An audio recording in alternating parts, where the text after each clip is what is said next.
This is the Amresh Jai of Amresh Harsh Academy. Batch is the Harsh Spandan, chapter number 17, current electricity, and this is the lecture number 3rd. My name is Amresh Chaudhary and calling name is Harsh. Today I will discuss the chapter is 17, current electricity, and this is the lecture number 3rd. Topic and subtopics are Amresh questions. Means मेरे द्वारा कुछ selected questions हैं, मेरे द्वारा कुछ बनाए हुए questions हैं जो हम लोग आज डिस्कस करने वाले हैं. The length of a given cylindrical wire is increased by 100%. देखिए, एक आपके पास सिलेंड्रिकल वायर है, इसको आपने 100% इंक्रीज कर दिया. Increased by 100%. बाय वर्ड पे ध्यान देना. Due to the consequent decrease in the diameter. तो जब तुम लेंथ बढ़ाओगे तो ऑब्वियसली डायामीटर डिक्रीज हो जाएगा, ये तो पतली हो जाएगी. ठीक है. The change in the resistance of the wire will be what. कहता है रेजिस्टेंस कैसे चेंज हो जाएगा, कितना चेंज हो जाएगा. पहले समझो, जब लेंथ आपने 100% चेंज किया है, ठीक है, और area of cross sectional area मान लो है, तो वॉल्यूम तो पहले कांस्टेंट होगा ना. अगर मान लो इसकी लेंथ अभी L1 है, इसका क्रॉस सेक्शनल एरिया A1 है, इसकी लेंथ जो है वो L2 है, क्रॉस सेक्शनल एरिया A2 है. So volume should be constant. Yes और नो? क्योंकि दोनों कंडीशन में वॉल्यूम क्या होगा, कांस्टेंट होगा. तो A1 L1 is equal to A2 L2. Yes और no? A1 L1 is equal to A2 L2. तो अब जब आपने लेंथ को बढ़ा दिया है, 100% इंक्रीज कर दिया है लेंथ को, मतलब नया length L2 is equal to क्या हो गया, 2L1. So you can write here A1 L1 is equal to A2 into 2L1. L1 L1 cut. So A2 is equal to A1 upon 2. Yes or no? Question ये कह रहा है कि कितना resistance बढ़ जाएगा. Resistance R dash is equal to rho L dash upon A dash. ठीक है. और initial resistance was rho L upon A. So now ratio of resistance, ये हम लोग ऐसा कर सकते हैं, रो तो सेम रहेगा, ठीक है. L डैश के जगह में क्या लिख देंगे, twice of length. A dash के जगह में क्या लिखेंगे, A upon 2. So rho into 4L upon A. So 4R. ठीक है. Question is here change in resistance. Change in resistance, बताइए चेंज इन रेजिस्टेंस क्या होगा, R dash minus R upon R into 100. Yes और no? So 4R minus R upon R into 100. 4R minus R become 3R upon R into 100. R cut. Answer is 300%. So your answer should be D number. Clear है? Yes, sir. Next question. A material B has twice the specific resistance of the material A. ठीक है. A circular wire made of B has twice the diameter of the wire made of A. Then for the two wires to have the same resistance, the ratio of L1 upon L2 is equal to what. कहता है L1 और L2 का ratio क्या होगा. पहली बात देखो, material has the twice the specific resistance of material A. तो दो पहले मटेरियल बना लेते हैं. ये एक रेजिस्टेंस ले लेते हैं, A है, वायर है, रेजिस्टेंस A है, और दूसरा वायर है जिसका रेजिस्टेंस R हो सकता है, और हमने B उसका नाम ले लिया. अब material B has twice the specific resistance of material A. मान लो इसका स्पेसिफिक रेजिस्टेंस रो A है, तो rho B is equal to twice of rho A. Clear है? And circular wire made of B has twice the diameter of wire made of A. ठीक है. Circular wire made of B has twice the diameter of wire A. ठीक है. तो इसका diameter B is equal to twice of diameter of A. For the two wires to have the same resistance, कहता है दोनों का resistance same है, RA equal to RB. The ratio of LA and LB is what. देखो RA equal to RB है, तो R को हम लोग क्या लिखेंगे, रो L अपॉन A. तो क्या लिखेंगे, rho A LA upon area pi D square by 4. Yes और no? Is equal to rho B into LB upon pi D इसका यहाँ पे ए लिखा था, यहाँ बी लिख देते हैं। Pi D B square upon 4, pi by 4 is cut, yes और नो। अब L1 is rho L1 is equal to, यहाँ दिया हुआ है तो हम लोग ऐसा कर सकते हैं कि L A upon L B is equal to you know rho B upon D B square, ठीक है, into D A square upon rho A, yes और no. So you can write here L A upon L B is equal to, ठीक है, rho B, अब rho B upon rho A is equal to twice, so 2 into D A upon D B is equal to half, so half square, तो 2 into 1/2 square become 1/2, so your answer should B D number. Clear है? Next question पढ़ के सुनाइए। Wire is stressed to make it 0.1%. आवाज नहीं आ रही है। If a wire is stressed to make it 0.1% longer, its resistance will be what. अब देखो 0.1%, इस तरह का क्वेश्चन आए तो एरर का जो कॉन्सेप्ट लगाते थे वही लगा देंगे। You know resistance R is equal to rho L upon A, yes और नो। Yes, sir. अब ऊपर नीचे हम लोग क्या करते हैं, एल से मल्टीप्लाई कर देते हैं, तो rho L square upon volume. ऐसा क्यों किया मैंने, क्योंकि वॉल्यूम तो कांस्टेंट होगा ना एवरी कंडीशन में। तो you can write here for given volume और कांस्टेंट वॉल्यूम, ठीक है, which is constant, you know resistance is directly proportional to the L square, yes और नो। तो अब delta R upon R is equal to twice of delta L upon L. ये पता है या नहीं कॉन्सेप्ट? पता है सर। क्या ऐसे नहीं, फिर भी बता देता हूँ, फिर भी मुझे चुल मची है बताने का, तो बताने दो मुझे। जब भी इस तरह से रहे तो लॉग ले लेना चाहिए। Log R is directly proportional to the log L square. Differentiation कर दीजिए 1 upon R into delta R, directly proportional to the twice of log L का डिफ्रेंशिएशन क्या हो गया 1 अपॉन एल और इंटू डेल्टा एल में डेल्टा एल बाय एल वही लिखा है मैंने। So you know 2 into 0.1% longer, मैंने डेल्टा एल बाय एल कितना है 0.1%, so your answer should be 0.2%, yes और no, with increment, so your answer should be B number. Next question पढ़ के सुनाइए।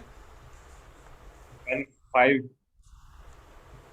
5 volt potential difference is applied across a wire of length 0.1 meter, the drift speed of electrons is 2.5 into 10 to the power minus 4 meter per second.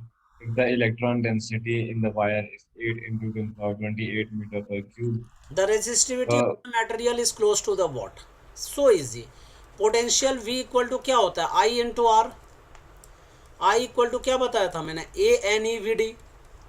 R equal to क्या होता है रो L upon ए, तो हमें रो निकालना है, तो rho is equal to V upon A को cut कर दीजिए V अपॉन, ठीक है, ENVD into L, value substitute 5 upon E की वैल्यू कितनी होती है 1.6 into 10 to the power minus 19। Number density कितना दे रखा है 8 into 10 to the power 28। Clear है?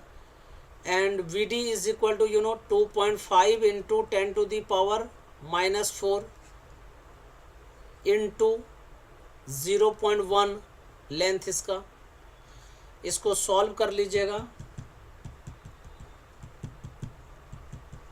Answer is year 1.6 into 10 to the power minus 5 ohm metre.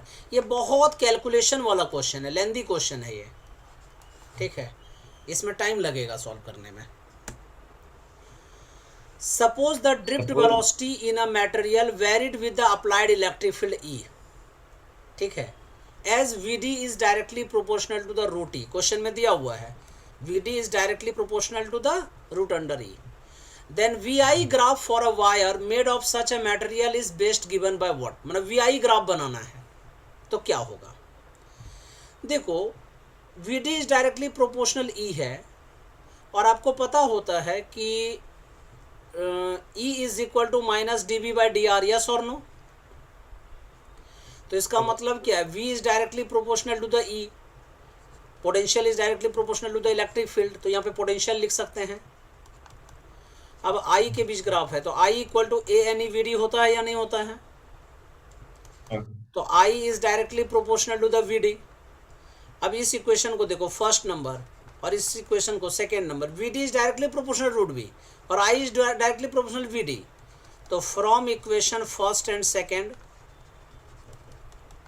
I can say that I is directly proportional to the root under V। अब root under V है तो इसका मतलब parabolic होता है, symmetric about the V axis. तो I can say that graph should be parabolic symmetric about V axis, मतलब potential axis के सिमेट्रिक होना चाहिए। तो ग्राफ में देखिए कौन सा है, पोटेंशियल एक्सिस के सिमेट्रिक, B नंबर, यस और no? So your answer should be B number। ये एक्स्ट्रा लिखा गया है। नेक्स्ट क्वेश्चन पढ़ के सुनाइए। By increasing the temperature, the specific resistance of a conductor and a semiconductor हाँ, increases for both. increases and after that decreases respectively। Increasing the temperature, specific resistance of conductor increases and that of the semiconductor decreases। यही ना होता है, Yes, conductor के लिए increase होता है और सेमीकंडक्टर के लिए क्या होता है, डिक्रीज होता है। Your answer should B C number. Next question. yes. Difference in the variation of resistance to temperature in a metal and semiconductor arises essentially due to the difference in the, देखो question बड़ा logical सा है। The difference in the variation of resistance with temperature in a metal and a semiconductor, ठीक है, arises essentially due to the difference in the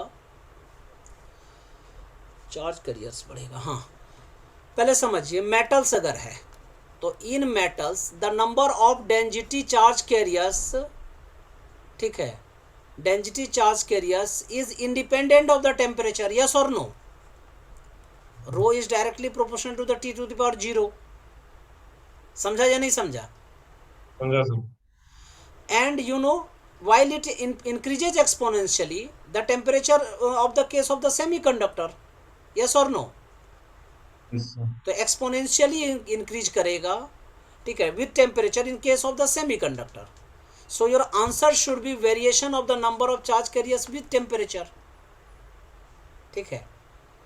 पहले समझना, यहाँ पे T टू द पावर 0 है मेटल के लिए, लेकिन क्वेश्चन क्या कह रहा है कि सेमीकंडक्टर भी होना अगर है तो क्या होगा, सेमीकंडक्टर में क्या होता है, directly proportional to the E to the power T, ठीक है, मतलब टेम्परेचर पे डिपेंड करता है। Now question number 8, the thermistors are usually made of, ठीक है, किससे मिलकर बना होता है, तो मेटल ऑक्साइड होता है with high temperature coefficient of resistivity. तो आंसर कौन सा है देखो तो, metal with low temperature coefficient नहीं, metal with high temperature but coefficient of resistivity ना, metal oxides with high temperature coefficient of resistivity, C number। thermistor is made of metal oxide with high temperature coefficient of resistivity, मैंने बताया भी था, ठीक है, कि alpha की value क्या होनी चाहिए, इसकी हाई होनी चाहिए। क्वेश्चन पढ़ के सुनाइए। Resistance of a bulb filament is 100 ohm at a temperature of 100 the bulb filament is 100 ओम, तुम्हारी आवाज कम आ रही है, eight a temperature of 100 degree Celsius, ठीक है, 100 ओम पे 100 डिग्री, मतलब 100 डिग्री सेल्सियस पे 100 ओम है, ठीक है। इफ इस टेम्परेचर कोफिशिएंट ऑफ रेजिस्टेंस भी 0.005 पर डिग्री सेल्सियस, इस resistance will become 200 ohm at a temperature of what. पहले समझिए, T2 minus T1 is equal to क्या फॉर्मूला बताया था मैंने, R2 minus R1 into R1 into alpha, yes और नो? तो 200 माइनस 100 अपॉन 100 इंटू एल्फा की वैल्यू कितनी है, 0.005, ठीक है। So you know T2 minus T1 is equal to 200 minus 100 become 100 upon 20 ना, तो 100 अपॉन 0.5, ठीक है, तो 1000 upon 5 become 200। So T2 is equal to 200 plus T1, ठीक है। तो 200 plus 100 is equal to 300 degree Celsius. So your answer should be C number. Clear है? Next, the resistance of a wire is 5 ohm at 50 degree Celsius and 6 ohm at 100 degree Celsius. The resistance of wire at 0 degree Celsius will be what? So easy. RT minus R naught is equal to alpha into R naught T, ठीक है। तो 50 degree R50 minus 0 degree is equal to alpha into R not into change in temperature 50 minus 0 मतलब 50। इसी तरह से इसका निकाल लीजिए, R100 minus R0 is equal to alpha into R not into 100। दोनों को डिवाइड कर दीजिए, डिवाइडिंग बोथ, ठीक है। तो R50 minus R not upon R100 minus R not is equal to alpha into R not into 50 upon alpha into R not into 100। 50 upon 100 become 1/2, ठीक है। R50 की वैल्यू कितना दे रखा है? 5 ohm. 5 minus R not upon 6 minus R not is equal to 1/2। Cross multiply कर दीजिए, 10 minus 2 R not is equal to 6 minus R not. So 10 minus 6 become 4 is equal to 2 R not minus R not. So R not is equal to 4 ohm answer. So your answer should be D number. Clear है? Yes, sir. Next, the resistance of hot tungsten filament is about 10 times the cold resistance. What will be the resistance of 100 watt minus 100 watt 200 volt lamp when not in use? देखो V P is equal to V square upon R, तो R is equal to क्या हो जाएगा? V square upon P। तो 200 volt है तो 200 into 200 upon power कितना है? 100। 0 0 cut, answer is 400 ohm. Your answer should be C number. Clear है? Yes, sir. An electric current is passed through a circuit containing two wires of the same material connected in parallel, ठीक है। if the lengths and radii of the wires are in the ratio of 4/3 and 2/3, the ratio of the current passing through the wire will be what? अब देखो दोनों same material का बना हुआ है, इसका मतलब कि ρ1 इज इक्वल टू ρ2, यस और नो? Yes, sir. तो R1 upon R2 is equal to क्या होगा? L1 upon L2 into A2 upon A1।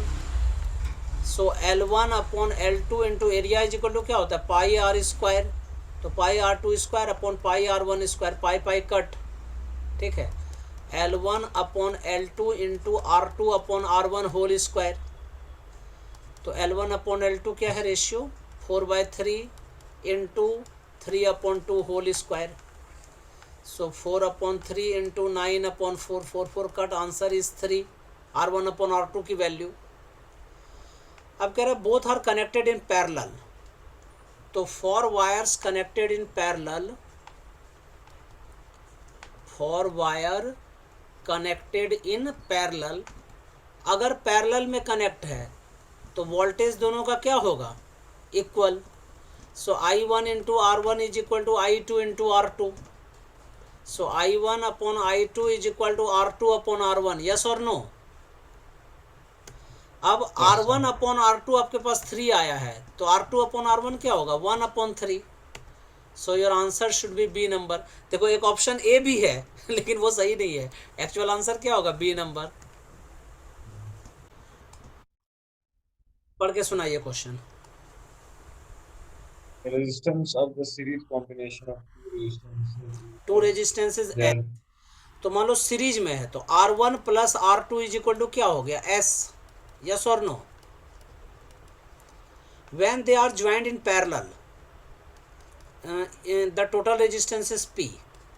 तो you know in parallel R1 into R2 upon R1 plus R2 is denoted by P, yes or no? And here given S is equal to n times of P, then the minimum possible values of n is equal to what. AIEEE 2004 में इसको पूछा गया था और 2005 से आप वाकिफ़ है, जिस ईयर मैंने पेपर दिया था, ठीक है। S is equal to NP, so you can write here R1 plus R2 is equal to n times of R1 R2 upon R1 plus R2, yes or no, ठीक है। आप कह रहे हैं कि find the minimum values of n, मतलब कहने का मतलब मैक्सिमम मिनिमम हमें निकालना है। तो for n to be minimum, n to be minimum, ऐसा कब होगा मिनिमम? जब R1 और R2 आपस में इक्वल हो जाएगा। मैंने बताया भी था, जब external resistance is equal to internal resistance, तो यहाँ पे एक को एक्सटर्नल एक को इंटरनल मान लो। R1 is equal to R2 is equal to R, then you can say that n to be minimum. तो you should write here R plus R is equal to n into R, R square upon R plus R, 2R। Solve कीजिए, R और square is cut, ठीक है। R plus R, 2R is equal to you know NR upon 2, so R and R is cut, so your answer should be n is equal to 4, A number. इसका मतलब क्या हुआ? अगर n की value 4 है तो मिनिमम पॉसिबल वैल्यूज अगर n की वैल्यू 4 है तभी resistance S is equal to n times of P हो सकता है। क्लियर है? Next question, a 3 volt battery, question समझना अच्छा से, बड़ा लॉजिकल क्वेश्चन है। 3 volt battery with negligible internal resistance is connected in circuit as shown in the figure. The current I in the circuit will be what? ठीक है, पहले समझिए, ये 3 ओम है, ये 3 ओम है, ये 3 ओम है। तो ये देखो, ये A से B और B से C, ये सीरीज हुआ या नहीं हुआ? और ये 6 जो है ये 3 के साथ पैरेलल बन जाएगा। देखिए ये 3 और ये 3 सीरीज, और ये 3 के साथ क्या हो जाएगा? पैरेलल। तो effective resistance is equal to you know, effective resistance is equal to 6 into 3 upon 6 plus 3, 18 upon 9 become 2 ohm. And you know current I is equal to E upon R plus R, capital R plus small r, yes और no? तो E कितना, EMF कितना है? You know E is here 12, ठीक है, upon 2 and 500। रुक जाओ, ऐसा कर सकते हैं ना, EMF 3 वोल्ट है तो 12 कैसे होगा? 3 इंटू 4 करके, अच्छा वो थोड़ा ज़्यादा टफ हो जाएगा, रुको मैं इजी बना देता हूँ। पहले देखिए, ये क्वेश्चन में गलत है, ठीक है। देखो इंटरनल रेजिस्टेंस नेग्लिजिबल है तो R इक्वल टू 0, तो I equal to E upon R। EMF कितना है? 3 वोल्ट, और रेजिस्टेंस कितना आया? 2, तो 3 अपॉन 2 कितना हो गया? 1.5 ओम, और 1.5 नहीं 1/5 दे रखा है, तो 1.5 इसको कर दीजिए। सो your answer should B 1.5 ampere. Current निकाल रहे हैं ना, तो ओम नहीं एम्पियर, ठीक है। तो you no answer should B B number, 1.5 ampere. This is the correct answer. Clear है? क्वेश्चन पढ़ के सुनाइए। The circuit, the galvanometer G shows zero deflection. The batteries A and B have negligible internal resistance. The value of resistor R will be so easy. अब negligible internal resistance में small r 0 हो गया, ये समझ लीजिए, ठीक है। तो सबसे पहले क्या है, नेट रेजिस्टेंस हम लोगों को निकालना पड़ेगा पहले, यस और नो? अब देखो ये 2 वोल्ट है और ये 12 वोल्ट का बैटरी है, और एक रेजिस्टेंस, नेट रेजिस्टेंस कितना? ये एक R है और एक 500 है, ये 2 ही तो है, ठीक है। और यहाँ गैल्वेनोमीटर में 0 डिफ्लेक्शन शो कर रहा है, ठीक है, नो डिफ्लेक्शन शो कर रहा है जब, तो इसका मतलब इस रेजिस्टेंस में 2 वोल्ट ड्रॉप कर रहा है। तो since G show no deflection, जब नहीं डिफ्लेक्शन शो कर रहा है तो इस टाइम में, ठीक है, resistance R is equal to क्या हो गया? आर इज इक्वल टू यहाँ पे V is equal to R, तो आर ही है, V equal to I into R, तो नो डिफ्लेक्शन शो कर रहा है, मतलब V is equal to 12 volt, potential difference 12 volt हो जाएगा।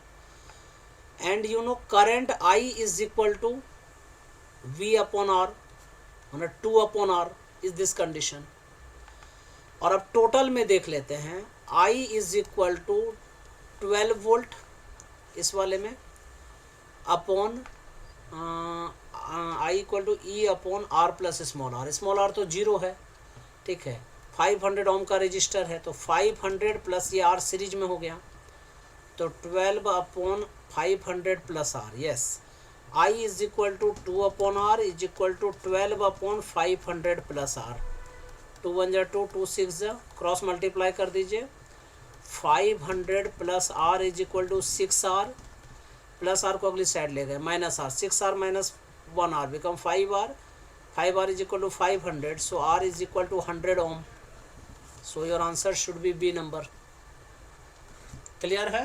ये क्वेश्चन ट्रिकी था काफ़ी, इसमें जो नो डिफ्लेक्शन शो किया है, इसी से मैंने लिखा कि जो यहाँ पे वोल्टेज होगा वो 2 वोल्ट ही होगा ना, क्योंकि कोई भी करंट यूज़ नहीं हो रहा है। Next, the total current supplied to the circuit by battery, very important question, AIEEE 2004 same question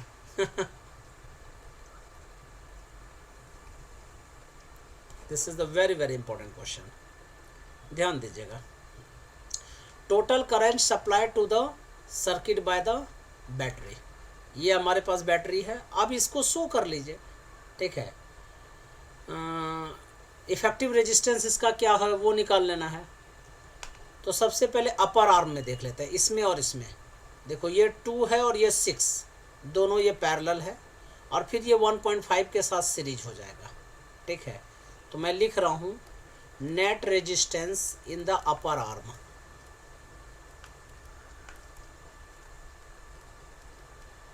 clear है, is equal to 1.5 plus 2 into 6 upon 2 plus 6, तो 6 2 जा 12 अपॉन 8, ठीक है। तो 1.5 प्लस 1.5 इज इक्वल टू 3.5 ओम। अब ये 3 ओम, सॉरी 3.0 ओम। अब ये 3 ओम और ये 3 ओम, ये दोनों क्या है, पैरेलल इस पॉइंट से, तो मैं लिख देता हूँ 3 ohm and next 3 ohm are in parallel, ठीक है। जब पैरेलल है तो इफेक्टिव रेजिस्टेंस क्या हो गया, 3 into 3 upon 3 plus 3, 9 upon 6 become 1.5 ohm. So current I is equal to V upon R, तो 6 volt upon resistance is 1.5 ohm, so your answer should be 4 ampere, C number is your answer. An energy source will supply a constant current into the load if its internal resistance is zero non-zero. अब देखो, you know when R is 2 greater than R, then current I is equal to क्या लिख सकते हैं, E upon R plus R में E upon small r, yes और no,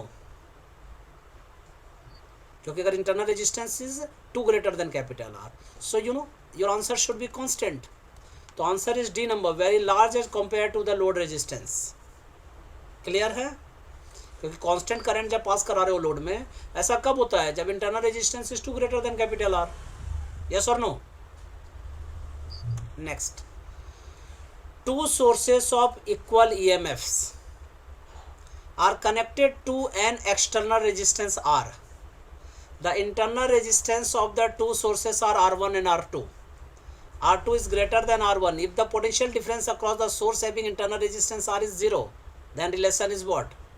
आपको पता चल गया होगा कब आया था ये क्वेश्चन, और मैं बोलता हूँ कि उस ईयर में टफ क्वेश्चन पूछा गया था, सभी न्यूज वाले कहते हैं, AIEEE 2005, ठीक है। 2 sources of equal EMF are connected to an external resistance R, पहले समझना अच्छा से, ये EMF ये रेजिस्टेंस R से कनेक्ट है। Internal resistance of the 2 sources are R1 and R2. R2 is greater than R1, ठीक है। If the potential difference across the source having internal resistance R is 0, ठीक है। पहले देखो V2 इज इक्वल टू क्या लिख सकते हैं, E minus I R one and which is equal to 0.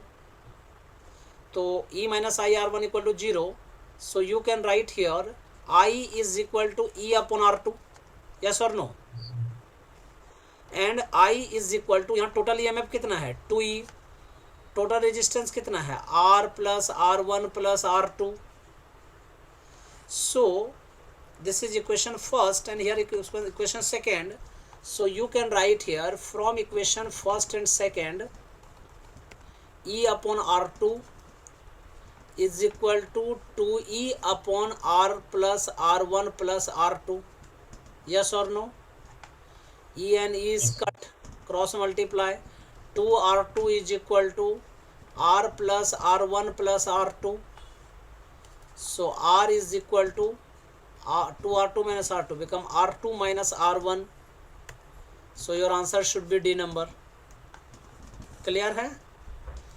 Logic इसका क्या है, खुद कह रहा है कि potential across the source having internal resistance R is 0. तो V equal to E minus I R1.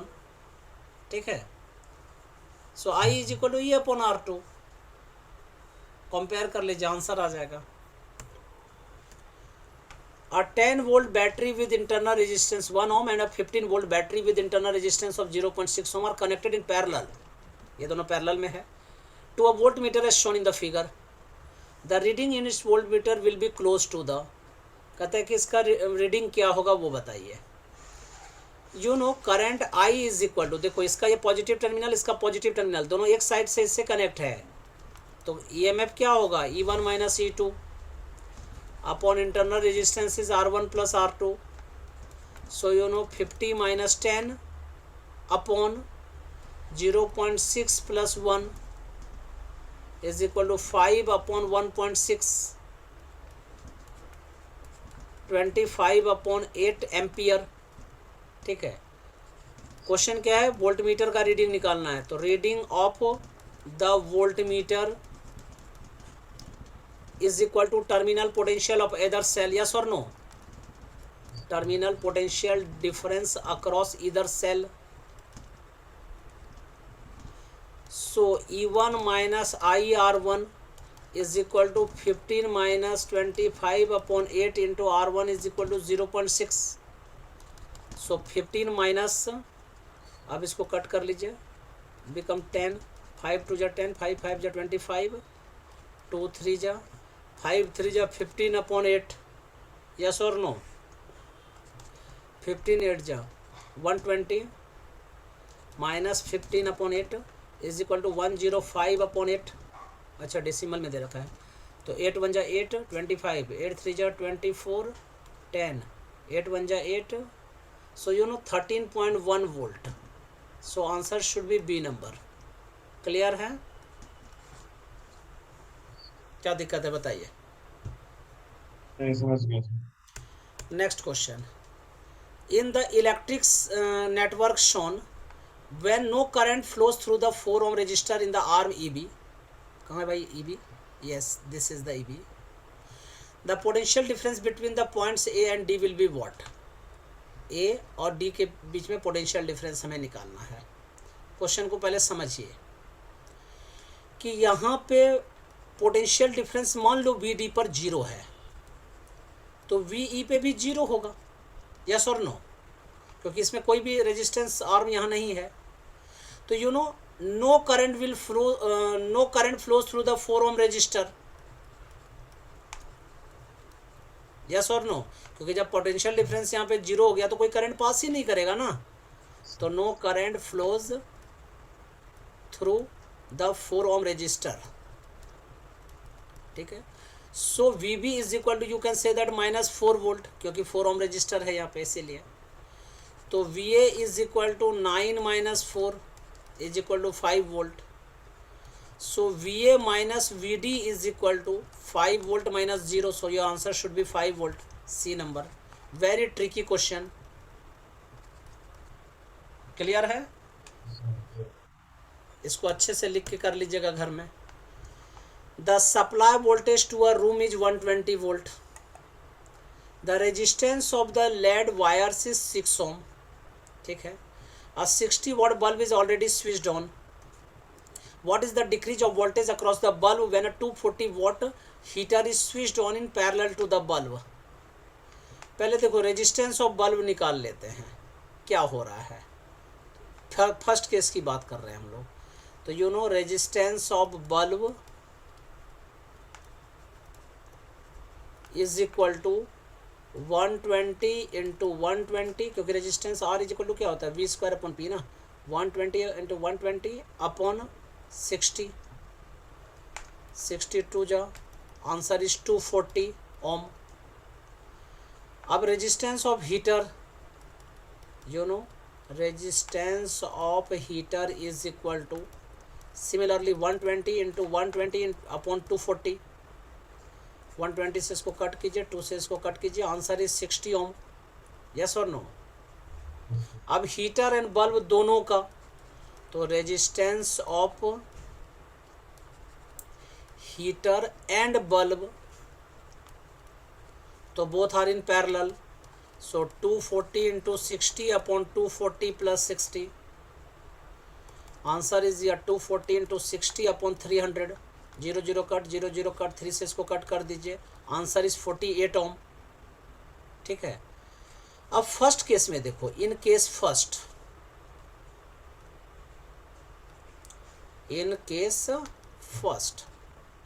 चलो मैं अगले साइड कर लेता हूँ. In case first voltage about bulb you know voltage across bulb, ये लिखना सही रहेगा. V1 is equal to 240. ठीक है. 240 अपॉन 246 इंटू 120. अब सॉल्व कर लीजिए इसको. 240 इंटू 120 अपॉन 246. आंसर इज यार 117.073 volt. Case number 2. In case 2 voltage across bulb इस कंडीशन में, ठीक है, is equal to you know V2 is equal to 48 into 120 upon 54. तो 48 into 120 upon 54 is equal to you know 106.66 volt. V1 आ चुका है, V2 आ चुका है. क्वेश्चन क्या कह रहा है? What is the decrease of voltage. So V1 minus V2 is equal to 117.073 minus 106.66. Answer is year 613 7 10.04 10.04 volt. 10.04 volt. D number clear है. ये थोड़ा टाइम लेगा इसको, इस क्वेश्चन को घर में फिर से एक बार कीजिएगा. ठीक है, ये थोड़ा सा ट्रिकी क्वेश्चन है. नेक्स्ट क्वेश्चन, ये AI-EEE 2010 में भी पूछा गया था, IPUE 2014 में भी इसको पूछा गया था, और JEE मेंस 2013 में भी इसको पूछा गया था. ठीक है. 13 में थोड़ा चेंज था लेकिन क्वेश्चन में थोड़ा सा. Two conductors have the same resistance at 0 degree Celsius, but their temperature coefficient of resistances are alpha 1 and alpha 2. The respective temperatures coefficient of their series and parallel combinations are what? ठीक है. Series में है तो RS is equal to you know RS is equal to R1 plus R2. So you know dRs upon dt is equal to dR1 upon dt plus dR2 upon dt. Yes or no? तो you know R into alpha S is equal to R1 into alpha 1 plus R2 into alpha 2. Yes or no? ठीक है. Question is here R1 is equal to R2, same resistance है. Then you can write here R is equal to 2R1 because R1 plus R2. So alpha S is equal to alpha 1 plus alpha 2 upon 2. ठीक है. Now parallel में 1 upon RP is equal to 1 upon R1 plus 1 upon R2. Differentiate कर दीजिए. तो 1 upon RP square into DRP upon DT is equal to 1 upon R1 square into DR1 upon DT plus 1 upon R2 square into dr2/dt। Clear है?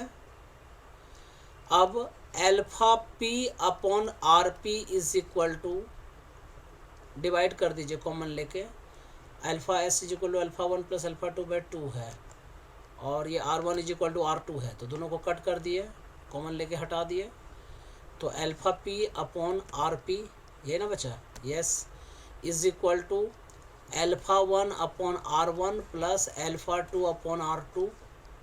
ठीक है, so you know alpha P is equal to alpha 1 plus alpha 2 upon 2। ठीक है, सो इसके दो answers हो गए।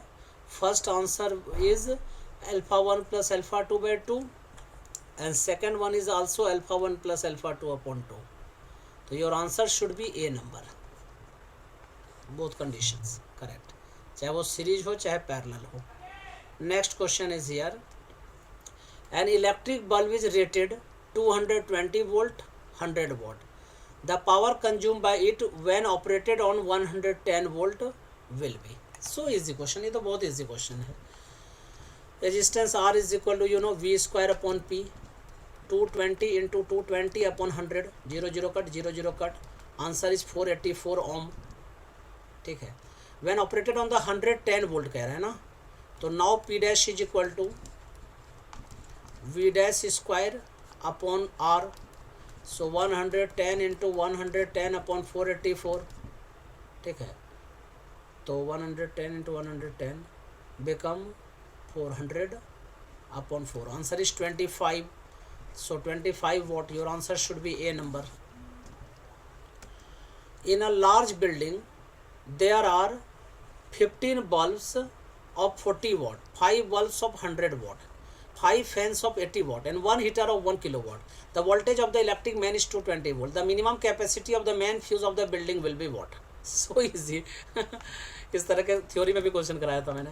तो total power P is equal to you know 15 into 40 plus 5 into 100 plus 5 into 80 plus 1 into 1 kilo watt, माना 1000।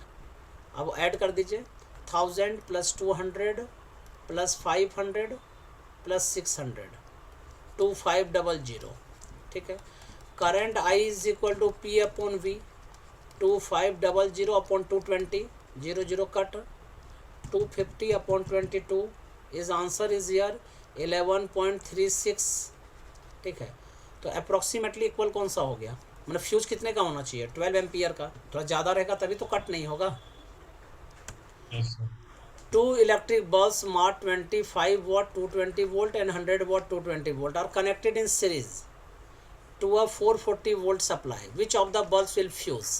ठीक है, देखो current I1 is equal to 25 upon 220 is equal to 5 upon 44 ampere, I2 is equal to you know 100 upon 200 20, answer is year 10 upon 22 है ना, तो दोनों को equate कर दीजिए, तो 20 अपॉन 44 एम्पियर। ठीक है, तो अब कह रहा है कि इसका ये क्या होगा, which of the bulb will fuse, तो रेजिस्टेंस निकाल लेते हैं। R1 is equal to 220 into 44 upon 5, तो सॉल्व कर लीजिए, 220 इंटू 44 अपॉन 5, डायरेक्ट आंसर लिखता हूँ मैं। ठीक है, 1396 ohm. Next R2 is equal to, पर इतना तो नहीं होना चाहिए, फिर देख लेता हूँ, 5 4 जा 20 और 5 4 जा 4 4 जा ना, तो 16 19, हाँ ठीक है। R2 is equal to 220 into 44 upon 20, 0 0 cut 0 0 cut, 2 से ये कितना हो गया 11। ठीक है, 484 ohm. So now current I is equal to 440 upon 1936 plus 484 is equal to 440 upon 6 plus 4 10, 8 3 11 plus 12 2 9 4 13 plus 1 14। ठीक है, एंड 2 2 4 2 4 2 0 0 0 कट। ठीक है, और 4 है ना, तो 11 4 जा 11 22 11 2 जा, हाँ, तो answer is year 8 upon 44 ampere. ठीक है, ये I आ चुका है। I1 कितना था 5/41, I8/44, then obviously you know I1 is less than I, and I2 कितना है 20/44, ये क्या है 8/44, and I2 is greater than I, so only first वाला जो है only, ठीक है, 25 watt bulb will fuse answer. तो your answer should be C number. Clear है? So now this lecture is finish. Coming class में इसी को हम लोग और प्रोसीड करेंगे, इसी के न्यूमेरिकल्स और हम लोग डिस्कस करेंगे. क्लियर है? Till then bye, as well as best of luck.